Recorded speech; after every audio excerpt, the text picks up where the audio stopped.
bring you the gospel of Yahushua HaMashiach, Jesus the Christ, to address the problems of a modern world. So, stay tuned. We have an awesome show for you today.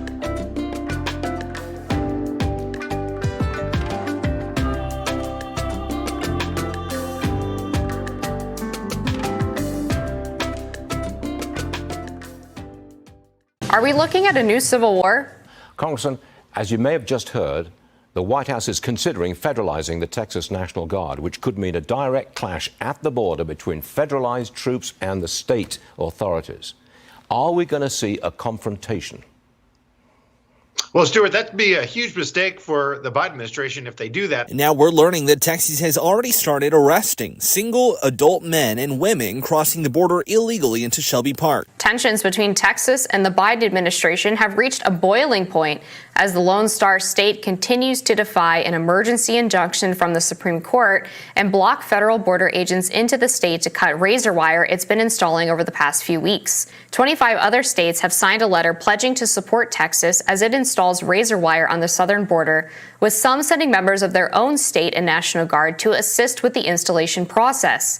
They wrote, "We stand in solidarity with our fellow governor, Greg Abbott, and the state of Texas in utilizing every tool and strategy, including razor wire fences, to secure the border. We do it in part because the Biden administration is refusing to enforce immigration laws already on the books and is illegally allowing mass parole across America of migrants who entered our country illegally." But it wasn't just Republicans who backed Abbott's decision to buck the feds. Presidential hopeful RFK Jr. wrote, "Texas is right. Biden's failure to secure the border leaves states no choice but to take matters into their own hands. As president, I will end this humanitarian crisis once and for all. I will secure the border and destroy the business model of the drug cartels. A country without borders is not a country at all." But not everyone was so gung-ho on the Texas move to secure the border. Why are you guys making it easier for people to enter the country illegally? I don't believe we are.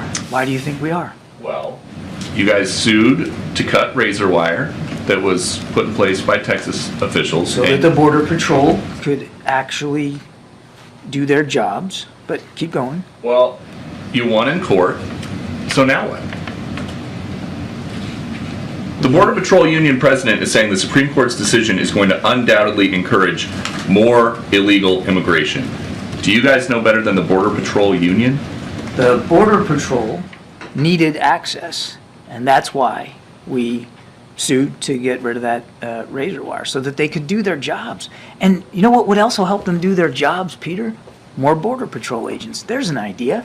And if you go back to the supplemental request that we put in, there's money in there for some 1,300 additional Border Patrol agents. We want to help them do their jobs. We want to give them more resources. And the answer we keep getting back from House Republicans is no, no, no. Does razor wire work?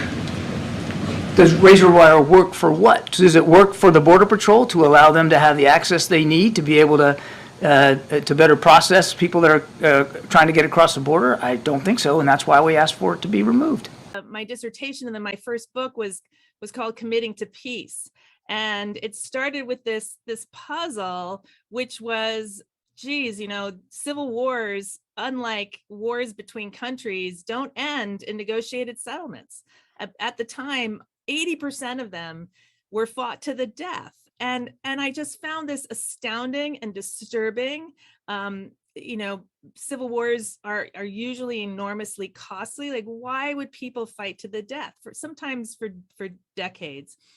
And so I wrote this book that really figured out what the strategic problem was. And really it came down to, in civil wars, one side has to disarm and demobilize, and they don't like to do that because it makes them sitting ducks for a surprise attack. And early on in my career, I started to be asked to go to Washington, D.C. Back then, I was asked to do a fair amount of consulting on what to do in the former Yugoslavia, how do we end that war, and then in Somalia and Rwanda. And so I've always been a very non-academic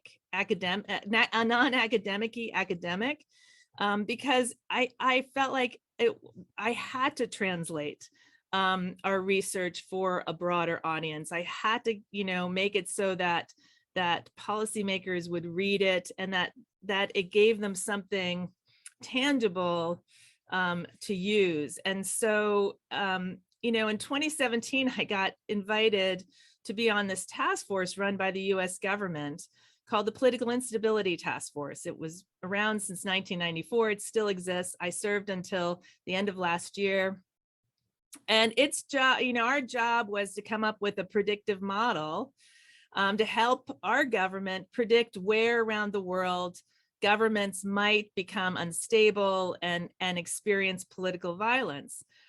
Now, in my field, it's so great. It's actually so great to be talking to an Americanist, because as you also know, political scientists don't talk to each other. I started in international relations. I did comparative politics. We never, ever look at the United States, ever. We will talk about Syria, and we'll talk about Mozambique and Cambodia. We don't talk about the United States. That's what you guys do. And so I'm on this task force, and on the task force, we were also not allowed to talk about the United States. And that was fine, because at the time it didn't seem like violence was a high likelihood here.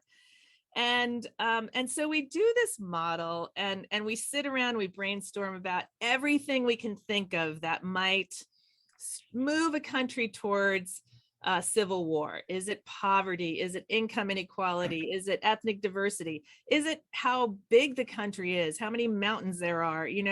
How difficult the terrain is? And we put over 30 variables in the model, and only 2 came up again and again and again, highly predictive. And it was not what we expected. In fact, we were quite surprised.